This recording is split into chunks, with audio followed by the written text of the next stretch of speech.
The 1960s dominated by historical events, the Vietnam War, Ford introducing the Mustang, the Beatles releasing their first ever single, space exploration with man landing on the moon, and with that, technological advances, even within the camera industry, with one of, if not the first electronically controlled cameras, the Yashica Electro 35.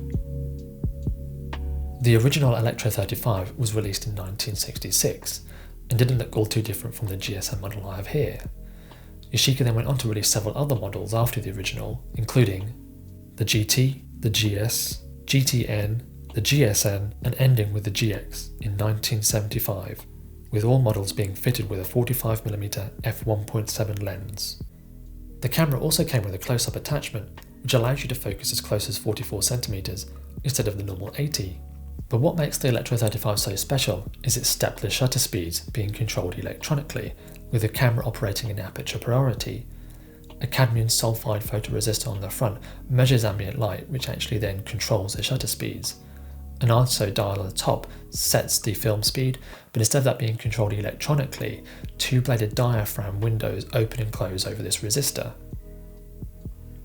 The reason why I bought the Yashica was because at the time, I'd never used a rangefinder camera before, and a lot of the photographers I followed back then would always advocate them.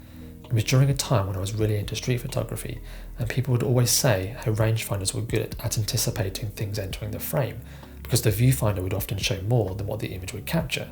So for example, kind of people walking in and out of shot. One of the downsides of the camera is that the only indication you get for exposure is an over or slow arrow on the top of the body or in the viewport. As much as I wanted to, I wasn't really in the marketplace for purchasing a Leica, so when I was introduced to the Yashica and how readily and cheaply available they were, I thought this might be a good way to introduce myself to my first rangefinder.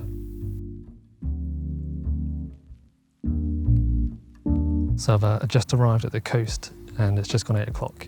I'm hoping to have gotten here early enough to miss all the kind of the tourists and before it gets too busy. But also because it's supposed to be predicted to rain at midday. You know, with this glorious sun, you wouldn't have thought that really. So I'm going to head down that way just because I don't usually go that way and it's a bit quieter. But then I might end up kind of going back towards the top end where the pier is just to see what other things I can kind of get. So let's have a wander around and see what we can find.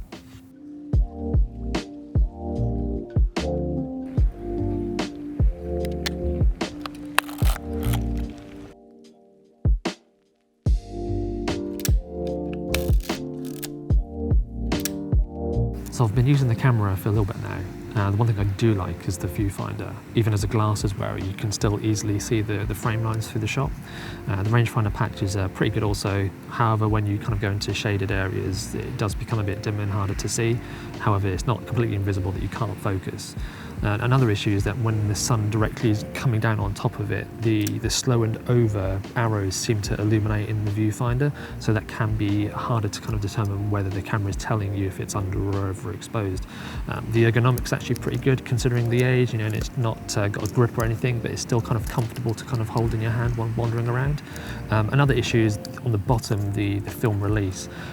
You sometimes have to be a bit careful not to press that, because that maybe obviously cause some issues if you're kind of pressing it accidentally and then you're kind of advancing. I haven't done it myself, but then, you know, if you do end up kind of doing that, I don't know if that might cause issues kind of with framing later on. But other than that, it seems all good to me.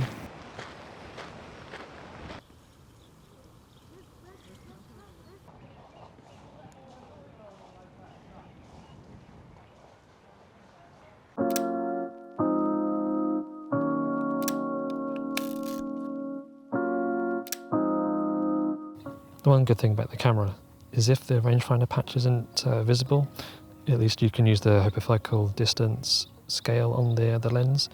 So knowing what aperture you set it as, and then I just set the infinity to whatever the aperture is, and hopefully that kind of then gives me more understanding of what things are going to be in focus. For anyone that's interested in purchasing one, there are a couple of things that people need to be made aware of. The first being the battery.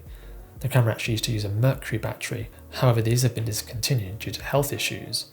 So people will need to research into other alternatives, for example a battery adapter. That doesn't mean the camera won't work at all, but it will default to its fastest shutter speed of 1/500th of a second.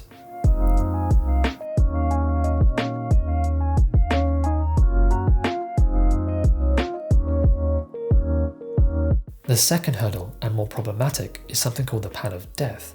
This is in reference to a rubber pad inside the camera which deteriorates over time and can cause issues on how the camera actually exposes images. This worries me most because all I'll be thinking about is if the camera is actually correctly exposing an image, and I wouldn't want to get negatives back and then seeing important images all messed up. However, I actually believe there are people out there that can replace this.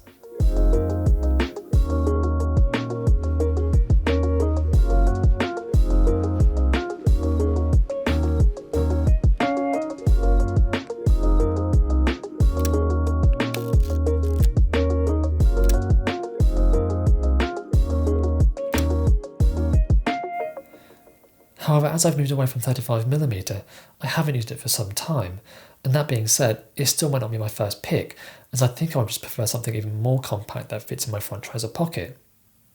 Overall, the camera is a joy to use, and having aperture priority is one less thing to think about when making images.